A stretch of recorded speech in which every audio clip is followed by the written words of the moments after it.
이제 정치권 소식을 살펴보도록 하겠습니다. 어제 윤희숙 혁신위원장이 실명을 거론하면서 거취를 판단해달라는 취지의 얘기를 했었죠. 오늘 비대위가 열렸습니다. 윤희숙 위원장이 거기에 참석을 했었고요. 비대위에서 어떤 일이 일어났는지 윤 위원장 본인이 얘기한 부분이 있습니다. 어제 그 시간에 대해서는 별 말씀 없으셨나요?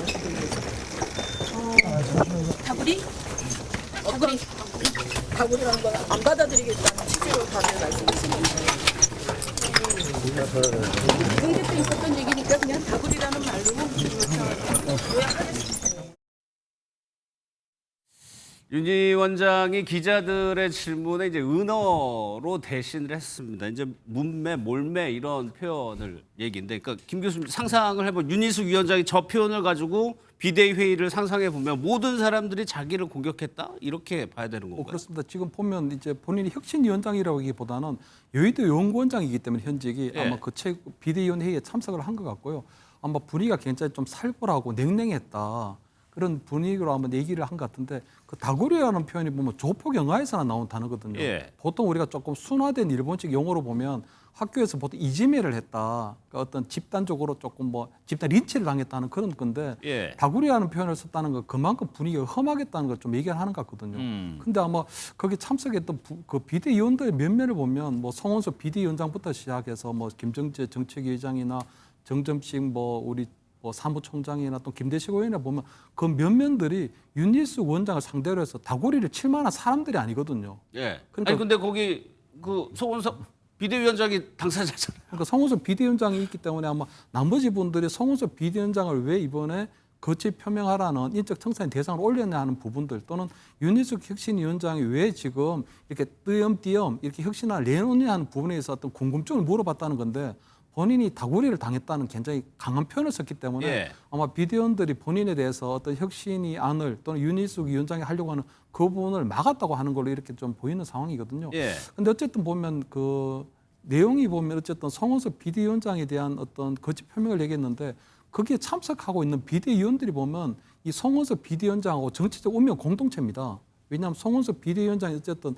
비상계엄이나 또는 탄핵에 대한 사과를 하고 거취 표명을 하자는 건데 거기 있는 비대위원들도 보면 윤석열 전 대통령에 대한 체포영장이 집행될 때 관저에 갔던 분들이거든요. 예. 그렇기 때문에 사실상 뭐 성원석 비대위원장의 거취 표명이나 거기 있는 비대위원들이나 똑같은 정치 공동체이기 때문에 아마 윤희숙 뭐 어떤 위원장이 쏘아 올린 그러니까 뭐 거취 표명에 대한 어떤 청산에 대한 부분에서 강한 반발심이 있었다는 건 인정하지만 저는 아마 그 분위기 자체가 아마 예. 윤희숙 혁신위원장이 얘기하는 것처럼 다구리를 좀 과하게 칠 만큼 표현했다? 아닌데 예. 좀 표현을 굉장히 강하게 표현했다 이렇게는 보입니다.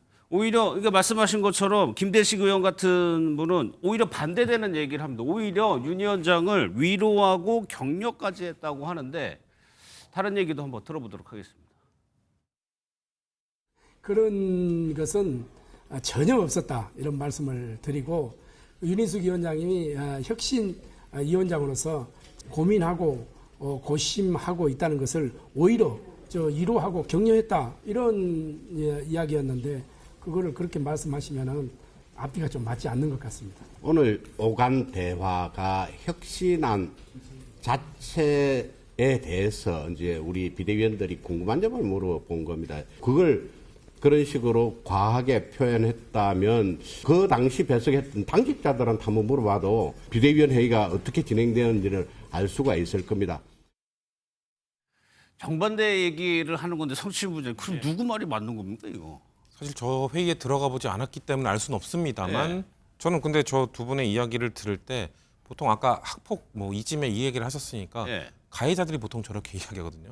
가해자들이 그냥 우리 그냥 남자들 뭐 우정의 자리였다. 뭐 좀 격려하고 그런 자리인데 좀 네. 격한 표현이 좀 있었을 뿐인데 그것을 뭐 몰매를 때렸다 이렇게 표현하는 건 너무 과하지 않냐. 보통 가해자들의 입장이 저렇게 표현하기 때문에 저는 사실을 알 수 없습니다만 제가 보통 봤을 때 윤희숙 위원장이 저런 얘기를 처음 했을 때 저는 친윤의 반발이 거셀 건데 네. 저는 틀린 말 하나 없다고 생각하거든요. 책임을 져야 될 사람들을 지적한 것도 처음에 8가지 부분에 대해서 지적한 것도 다 정말 저희 여당 입장에서 봤을 때는 다 하나하나 맞는 말입니다. 근데 저희가 느낄 때도 불안했던 거는 저런 방식으로 저걸 혁신할 수 있을까? 저런 방식으로 친윤을 이겨낼 수 있을까? 그런 의문이 있었죠. 그렇죠. 그래서 저 예. 방식은 분명 어려울 것이다 했는데 역시나 비대위에서 아마도 많은 반발이 있었겠죠. 그렇기 예. 때문에 저는 반발이 아니라 과연 격려를 했을까요? 전 격려라는 말은 전혀 신뢰가 가지 않고요. 아마도 예. 왜 의견 수렴 없이 그렇게 독단적으로 발표했느냐라는 그런 지적들이 분명 있었을 텐데 그런 그 지적을 하는 과정에서 표현이 아주 과했을 거고 윤희숙 위원장이 본인이 느꼈을 때 나를 옹호해 주는 거나 공략해 주는 사람이 한 명도 없었기 때문에 그런 몰매라는 표현을 썼던 건 아니겠습니까? 예. 저는 저 자리에 없었어도 저 양측의 입장을 딱 들어봤을 때 누가 좀 더 진실에 가까운지는 제가 봤을 때는 윤희숙 위원장이라고 생각합니다. 예. 그러면 김 교수님, 윤희숙 위원장은 그렇게 4명을 공개적으로 실명을 거론했을 때 반발을 당연히 예상했겠죠. 네, 당연하죠. 알면서도 했다고 보면 무슨 목적이 있는 거냐. 그래가지고 여러 가지 얘기들이 나오고 있거든요. 일단 제가 볼 때 조금 순수한 의미가 있는 게 어쨌든 혁신위원회를 이번 출범하면서 안철수 의원이 그때 혁신위원장을 맡으려고 하다가 예. 어떤 쌍권에 대한 어떤 인적 정산을 얘기하면서 주장하게 되는데 본인이 아마 이번 혁신위원회를 뛰면서 가장 앞세웠던 게 잘못된 과거와의 단절을 얘기했거든요. 잘못된 과거와의 단절. 그것은 이제 비상계엄과 어떤 대통령 탄핵이라는 부분에 있어서 우리가 단절을 하고 그리고 사과하는 것을 당헌 당규 개정에 넣자 예. 했는데 불과 그 이야기가 하고 난 다음에 하루도 지나지 않아서 전한길 씨가 주재하는 어떤 뭐 토론회에 송원석 뭐 비대위원장도 가고 윤상현 의원도 가고 나경원 의원도 하다 보니까 결국 본인이 어떤 혁신위원장으로서 혁신안을 계속 끌고 가는 데에는 한계를 느낀 거거든요. 이건 완전히 본인이 얘기한 것을 완전 정면 도전하는 거니까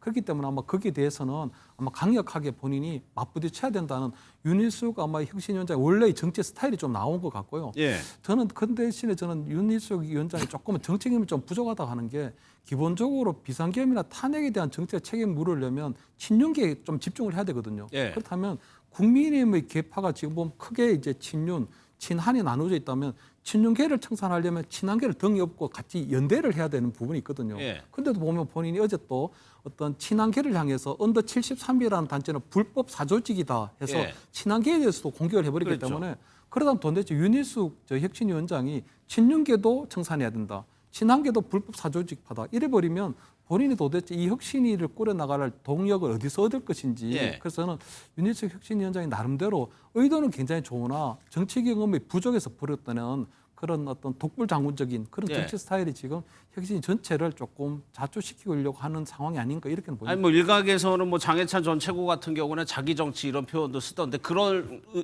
가능성도 있다고 보세요? 그래서 윤희숙 뭐 위원장이 뭐 어떤 자기 정치를 하려고 하는지는 모르지만 그냥 저는 윤희숙 어떤 전 의원의 어떤 정치 스타일 같거든요. 저분은 그냥 독불장군 스타일 같아요 보니까. 예, 그러니까 예. 이제 독불장군의 계보가 보면 국민의힘에는 계보가 우리 있습니까? 홍준표 전 시장이 있고요. 예. 또 유승민 전 의원이 있고 어쨌든 윤희숙 뭐 전 의원 같은 경우는 약간 유승민 전 의원 스타일들이거든요. 옛날에 과거에 우리가 KDI 출신들 이런 분들은 나름대로 본인이 이쪽이든 저쪽이든 속하지 않고 또는 예. 세력화를 만들지 않는 그런 나름대로 어떤 윤희숙 원장의 어떤 독고다이 정치 스타일이 여기 드러난 게 아닌가. 저는 뭐 자기 정치라고 하는 부분도 어느 정도는 뭐 연계가 되지 일본어가 않을까. 너무 많이 나와가지고. 예, 독불장군 예. 스타일이 있지 않나 이렇게 보입니다. 예. 그런데 이 어제 4명에서 왜 권영세, 권성동 의원은 없느냐 이런 지적도 나왔죠. 어제 윤희숙 위원장의 발언을 더 보겠습니다. 과거와의 단절에 저항하고 당을 탄핵의 바다에 밀어넣고 있는 나경원, 윤상현, 장동혁 의원, 송원석 대표는 스스로 거취를 밝히십시오. 계속 있습니다. 계속 있고요. 1차, 2차, 3차 명단을 다 만들어놨다 이런 뜻이 아니라 지금 당장의 지금 상황에서 1차 쇄신안을 지금 만들었고요. 앞으로 상황에 따라서 계속 만들어 갈 수 있다는 말씀이시고.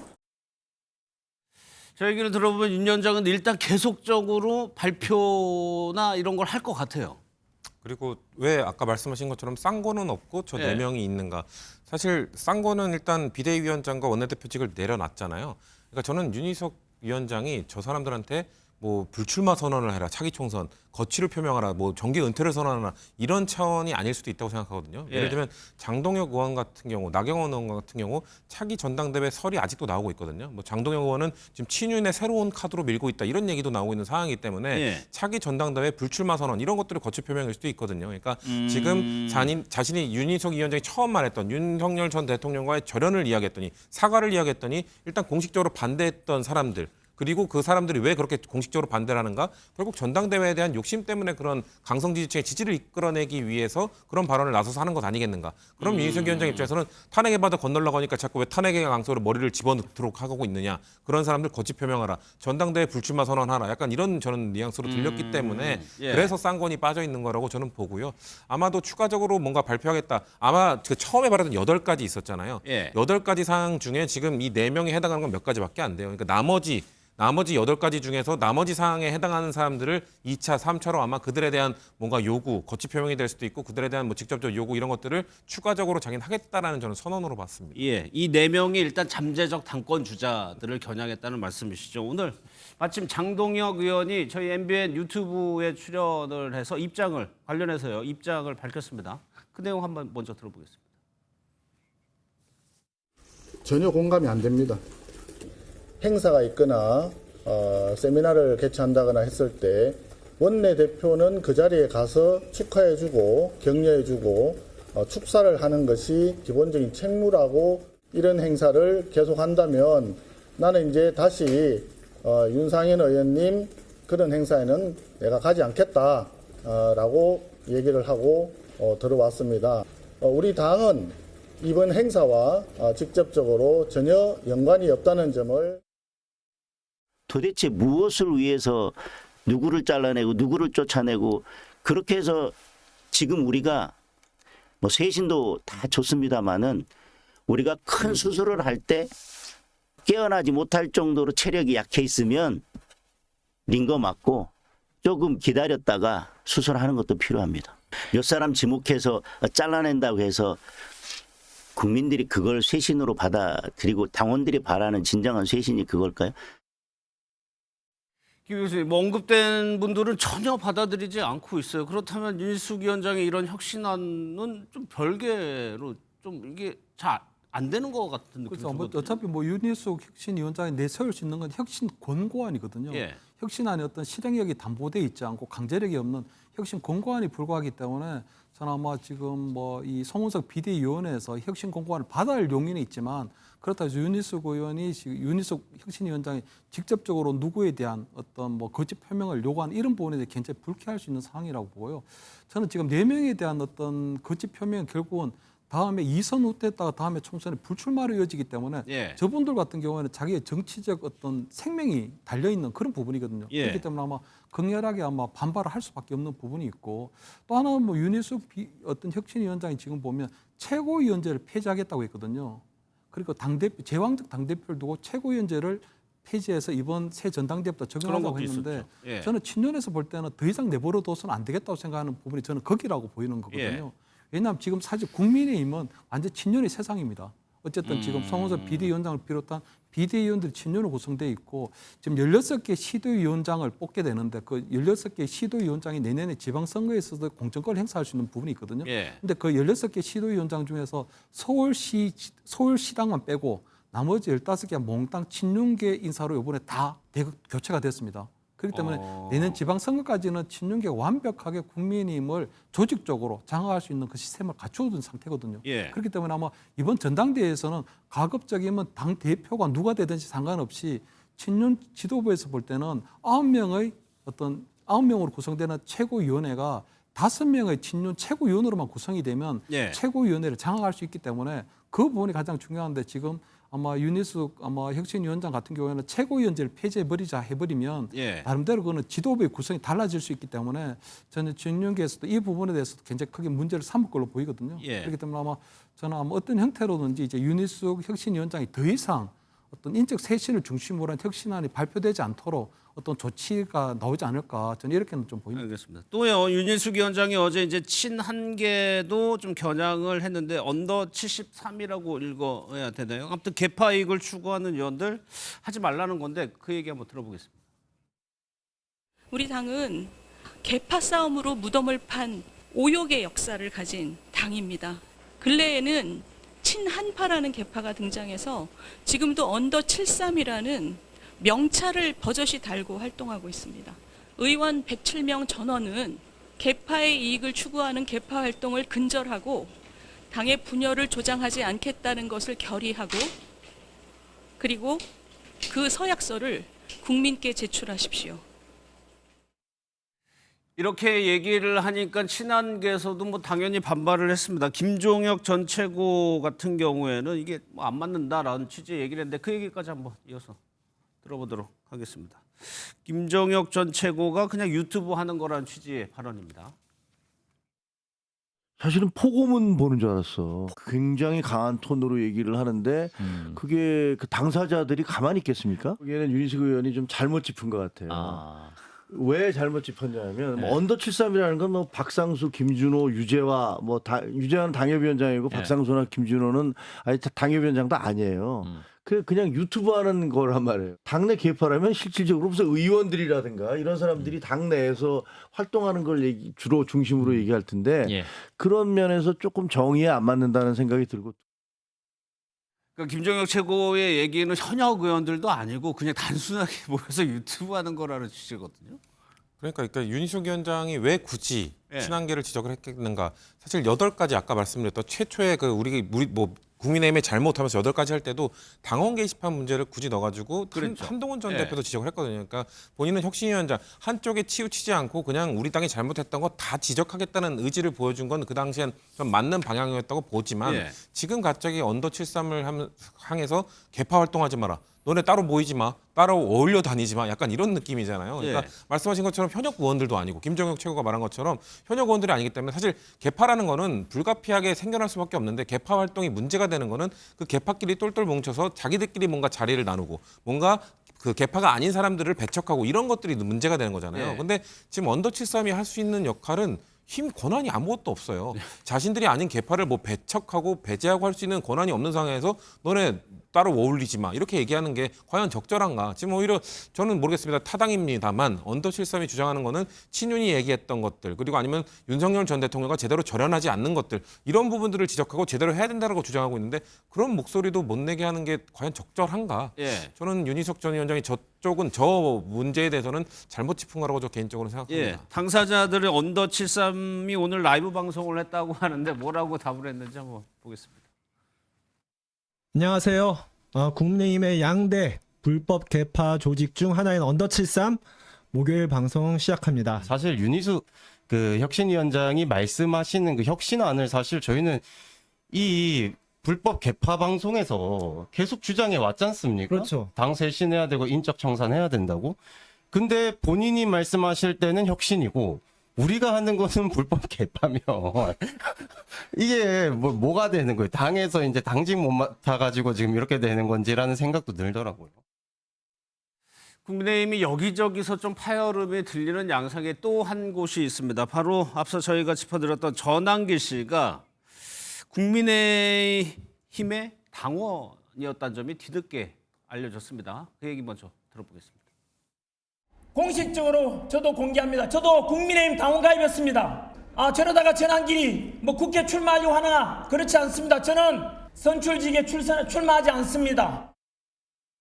선출직에 출마하지 않겠다고 하는데 왜 국민의힘에 입당을 했을까? 일단 김 교수님 언론 인터뷰를 보면은 당대표 얘기를 해요. 그러니까 무조건 당대표로 만든다는 게 전한길의 마인드다. 그러니까 앞으로 있을 전당대회에서 본격적으로 좀 활동을 하겠다는 의미로 보입니다. 그런 의미로 받아들여야 되죠. 사실은 뭐 전한길 씨 같은 경우에는 아마 이번에 사실 도둑 입당하고 비슷한 거거든요. 예. 왜냐하면 김계리 변호사 같은 경우는 공개 입당을 하려고 하다가 당원 자격 심사에서 걸려가지고 지금 보류가 돼버렸는데 그랬죠. 전한길 씨 같은 경우에는 그냥 입당을 하게 되면 사실은 그거를 당원 자격 심사나 이런 것들이 큰 가정이 없으면 입당이 돼버린 상태거든요. 예. 그리고 본인이 당비를 내고 있고 이렇게 되면 제명이라든가 탈당하지 않은 경우에는 당원 자격 심사가 없기 때문에 전한길 씨 같은 경우는 이제 국민의힘 정식 당원이 된 거고요. 그렇기 때문에 저는 아마 전한길 씨 같은 경우에 이번에 입당한 걸 보면 그동안 보면 윤 어게인이 국민의힘이 아닌 다른 데 나가서 윤 어게인 신당을 창당한다고 했었거든요. 예. 근데 지금 예. 보니까 아마 윤석열 전 대통령을 중심으로 한 윤어게인 신당을 창당하는 건 현실적으로 어려우니 예. 지금 보니까 국민의힘 안에서 당 안으로 마음대로 들어오는 국민의힘을 방법. 좀 접수하겠다 하는 이런 좀 생각 같거든요. 왜냐하면 지금 전환길 씨 같은 경우에는 어제 지금 TV에 나오는 것처럼 토론을 했는데도 불구하고 토론에 지금 송원석 비대위원장이라든가 윤상현 의원이라든가 나경원 의원이라든가 여러 명의 어떤 국민의힘 의원들이 다녀갔거든요. 예. 그렇다면 충분히 국민의힘 안에서도 윤어게인 신당과 같은 효과를 낼 수 있겠다고 판단한 것 같아요. 그렇다면 저는 아마 전환길 씨 같은 경우는 지금 다음 달에 열릴 아마 우리 그 뭐 국민의힘의 전당대회에 저는 뭐 당대표나 최고위원직에 본인 아니지만 예. 선출직에 출마할 가능성도 있고요. 예를 들면 국민의힘이 최고위원회가 만들어진데 거기에 본인이 전환길 최고위원이라는 간판을 달고 본인이 나올 수도 있고요. 아니면 본인이 미는 어떤 특정한 어떤 친윤계 인사를 중심으로 해서 당대표 선거라든가 또는 뭐 최고위원 선거에도 개입할 수 있다고 보이거든요. 왜냐하면 예. 지금 김계리 변호사도 보니까 유튜브에 한 10만 명 그리고 전환길 씨 같은 경우에도 지금 유튜브를 통해서 한 몇십만 명 정도가 되기 때문에 예. 그런 분들이 굉장히 저 정도면 가능합니까? 굉장히 강성 팬덤이고 그런 분들이 강성 팬덤들이 전체적으로 아마 국민의힘 입당을 해서 책임당원이 된다면 상당한 조정력이라든가 영향력을 끼칠 수 있는 건 분명한 사실이거든요. 예. 그렇기 때문에 저는 아마 국민의힘의 어떤 친윤 지도부와 그리고 전환기 씨가 나름대로는 그런 큰 차원에서는 어떤 전략적 연대가 만들어질 수도 있지 않을까. 예. 그렇기 때문에 저는 전환기 씨가 이제 바깥이 아닌 국민의힘 안에서 나름대로 윤어게인을 실현하려고 하는 그런 구상을 갖고 있는 것처럼 이렇게는 보입니다. 예. 입당 소식이 알려지니까 여기저기서 이제 반대 목소리가 나왔죠. 그래서 이제 이 부분을 이제 물어봤습니다. 어떻게 입당이 된 거냐? 어떻게 대답을 했는지도 한번 들어보겠습니다. 오늘 비대위에서 그 부분이 논의되진 않았고요. 입당에 대해서는 온라인으로 입당을 하시는 분들이 많기 때문에 저희가 일일이 그분들이 입당을 하셨는지 나중에 추후적으로 실명을 확인을 해봐야 되는 문제이거든요. 또 당이라는 것이 건전한 토론이 바탕이 되고 생각이 일부 다르다고 해서 그분들의 입당을 막을 수도 없는 것이 현실입니다. 그래서 입당을 막을 수 없다는 취지로 이제 얘기를 했는데 왜 그러냐? 앞서도 김계리 변호사 얘기했지만 그때는 입당이 보류된 걸로 제가 알고 있거든요. 그러니까 막을 수 있는 방법이 있다는 거 아닌가요? 그러니까 저렇게 누군가 공개적으로 입당을 예고했을 때 그럴 때는 당원 자격 심사위, 그러니까 김용태 전 비대위원장이 그 얘기를 했던 거거든요. 네. 내가 비대위원장 하고 있었고 그걸 알고 있었다면은 인지를 하고 있으면 자격 심사위를 열었을 것이다. 근데 아까 말씀하신 것처럼 도둑 입당하는 표현이 저는 적절하다고 생각하는데 쓱 들어온 거거든요. 온라인 입당을 했기 때문에 공개적으로 안 했기 때문에 뭐 그 하루에 몇 명씩 입당을 하는지는 모르겠습니다만 아마 입당하고 탈당하는 사람 숫자가 꽤 되기 때문에 예. 일일이 이름을 체크하면서 전환길이라는 이름이 있네라는 체크를 하기에는 숫자가 많았을 겁니다. 그렇기 때문에 쓱 들어가고 지금 당비를 꼬박꼬박 내고 있다고 말하는 것도 이미 몇 달을 낸 이후에 일부러 전략적으로 예. 내버린 이후에 지금 이미 공개를 한 걸로 좀 보여지거든요. 그렇기 때문에 저는 사실 전환길 씨의 입당은 윤석열 전 대통령의 재입당이나 다름없다고 생각합니다. 윤석열 전 대통령이 어떻게 출당을 하라고 저희는 계속 주장했었는데 결국 걸어서 나갔고 예. 걸어서 나갔는데 사실상 윤석열 전 대통령의 입 노릇을 하는 그 스피커 노릇을 하고 있는 전환길 씨가 쓱 입당을 했다. 그럼 국민의힘은 사실 그 당시에 출당시키지 못했던 윤석열 전 대통령을 나가도록 하지 못하고 스스로 걸어 나가도록 했던 그 업보가 지금 전 돌아오고 있는 거라고 보거든요. 예. 아까 말씀하신 것처럼 전당대회 때 지금 몇만 정도의 그 숫자가 될지 모르겠습니다만 지금 국민의힘 지지율이 상당히 계속 하락하고 있는 상황에서 하락하면 하락할수록 국민의힘 전당대회에 관심을 갖고 참여하는 사람의 숫자는 적어지거든요. 그러면 저렇게 강성당원들, 여전히 윤석열 전 대통령을 그리워하는 그 강성당원들이 참여해서 전당대회에 개입을 한다? 그러면 영향력을 행사할 수 있겠죠. 그렇게 되면은 사실 국민의힘에 지금 우리가 앞서 다뤘던 윤희숙 위원장이 무슨 혁신을 이야기하든 예. 결국 다시 도로 친윤당, 윤 어게인, 정말 그야말로 윤 어게인당이 되는 것이기 때문에 혁신의 의미가 사라지는 것이라고 봅니다. 한동훈 전 대표가 여기에 대해서 뭐라고 얘기를 하면 전환길 씨를 어떻게 표현했냐면 부정선거 음모론가 윤 어게인의 아이콘이라고 표현을 했어요. 그러면 이런 사람이 우리 당 국민의힘에 들어왔을 때 국민들은 어떻게 생각하는 거냐 물어봤는데 어떻게 생각할까요? 그래서 어쨌든 국민의힘이 지금 뭐 이 대선에서 지고 난 다음에 어쨌든 대통령이 탄핵 상태였기 때문에 어쨌든 보수가 혁신하고 쇄신한 모습을 보여줘야 되는데 지지율이 계속 떨어지고 있는데도 불구하고 예. 지금 어떤 변화의 모멘텀 못 만들고 있는 거거든요. 저는 이것이 아마 보면 저는 2017년도 박근혜 대통령 탄핵 이후에 벌어진 어떤 탄핵 학습 효과가 있다고 봅니다. 왜냐하면 그때도 보면 2017년도에 문재인 정부가 들어섰는데 2018년도에 지방선거에서 참패했거든요. 예. 국민의힘이. 2020년 총선에서도 참패했습니다. 그런데 문재인 정부 끝나고 난 다음에 정권의 재창출에 성공을 했거든요. 2021년도에 이준석 전 대표의 돌풍이 있었고요. 그다음에 윤석열이라고 하는 후보가 들어와서 정권 재창출을 했던 것처럼 예. 지금 아마 저는 국민의힘의 어떤 친윤 지도부가 그때하고 똑같다. 그러니까 어쨌든 보면 내년에 어떤 있을 지방선거 치고 그 이후에 총선에서 우리가 어떤 나름대로의 정치적 생명을 지키고 있고 우리가 예. 어떤 당의 헤게모니만 장악하고 있으면 어차피 그 다음에 대선에는 우리가 또 정권을 재창출할 수 있는 기회도 있다는 생각이 있고요. 두 번째는 보면 이런 게 조금 굉장히 좀 패배주의적인 건데 예. 국민의힘이 야당인데 야당이 잘한다고 해서 지지율이 올라가는 게 아니더라. 그 결국은 이재명 정부가 지금은 초반이기 때문에 나름대로 국민의 기대도 있고 하지만 결국은 시간이 지나갈수록 이재명 정부에 대한 실망감이 커질 것이고 그렇게 되면 어차피 야당이 국민의힘에 대한 지지율이 반사이익을 얻게 돼 있다. 그렇기 때문에 예. 국민의힘이 어떤 보수로 혁신을 하고 쇄신한다고 해서 되는 건 아니다. 그렇기 때문에 지금 국민의힘에서는 어차피 지금 예. 친윤계가 어차피 계속적으로 장악하고 가면 우리에게는 뭐 정권 재창출할 수 있는 기회도 예. 그리고 다시 지지율이 반등할 수 있는 그런 기회도 온다. 뭐 이런 생각을 갖고 있지 않나 이렇게 보입니다. 아니 그 하나 더 좀 방금 저희 지지율 뭐 여론조사 보셨지만 지금 발표된 한길리서치 조사에는 17.5%가 나오거든요. 이게 국내 정치에 있어서도 건전한 야당이 있어야 여당을 견제할 수가 있는 상황인데 이렇게 만약에 지지율을 유지하는 것이 정치 발전을 위해서도 옳은 것이냐? 그래서 정치적 심각하게 안 보고 있을까요? 그렇습니다. 국민의힘에서? 저는 이제 국민의힘을 바라보는 이제 국민들이 굉장히 좀 심각하게 바라보고 있고요. 저는 아마 국민의힘의 당원들도 이 사태를 저는 그냥 뭐 대충 이렇게 보고 있다고 생각하지 않거든요. 예. 그렇게 되면 저는 아무래도 지금 친윤으로 구성된 우리 주류에서는 계속적으로 본인들이 지금 당의 어떤 주도권 갖고 간다고 생각하지만 다음 달 열리는 저는 당원 어떤 전당대를 좀 봐야 된다고 보이거든요. 다음 달 열리는 전당대에서 과연 그럼 당원들이 그럼 지금의 친윤 지도부에 대해서 다시 어떤 신임을 할 것이냐 아니면 예. 새로운 변화의 힘을 만들어낼 것인가 이런 것들은 다음 전당대회에서 봐야 되는데요. 저는 아마 한동훈 전 대표도 그런 관점에서 볼 때는 저는 다음 달 열리는 새 전당대회는 출마를 해야 되지 않을까. 왜냐하면 이렇게 지금 국민의힘이 지지율이 폭락하고 있고 오히려 거기다가 동력이 생길 수 있다는 그러니까 얘기죠. 보수 쇄신을 바라는 목소리가 크고 있고 특히 친윤 청산에 대한 목소리가 이렇게 크게 있는데 예. 한동훈 전 대표가 과연 강 건너 불공명하고 또 내년에 당대표가 된다고 하더라도 내년 지방선거 지게 되면 본인이 또 사퇴해야 될지도 모른다는 어떤 정치적 리스크 때문에 출마하지 않게 된다면 예. 한동훈 전 대표도 결국 비겁하다는 소리 들을 수밖에 없을 거거든요. 그렇기 때문에 저는 지금 이 사태에 대해서 가장 심각하게 지금 생각하고 있는 부분도 저는 한동훈 전 대표가 될 거라고 보고 예. 그렇다면 다음 달 열리는 전당대회 한동훈 전 대표도 근본적인 어떤 보수 정당의 대재건을 기초로 내세워서 예. 출마할 가능성이 점점 커지지 않을까 저는 이렇게 보입니다. 안철수 의원이 이제 친길계라는 표현을 썼을 때 뭐 저는 웃어 넘겼습니다만 실제로 송 부회장 보기에 지금 이런 전환길 씨 위주의 그런 세력화가 가능할 것 같다는 생각도 들고요. 전 친길계가 아니라 그럼 친윤계, 구주류계, 네. 지금 현 주류계도 하죠. 그러니까 이분들을 대체 어떻게 호칭해야 될지 참 어려운데 과거엔 친윤계로 불렀지만 지금 윤석열 전 대통령이 없으니까 그냥 주류계라고 하겠습니다. 예.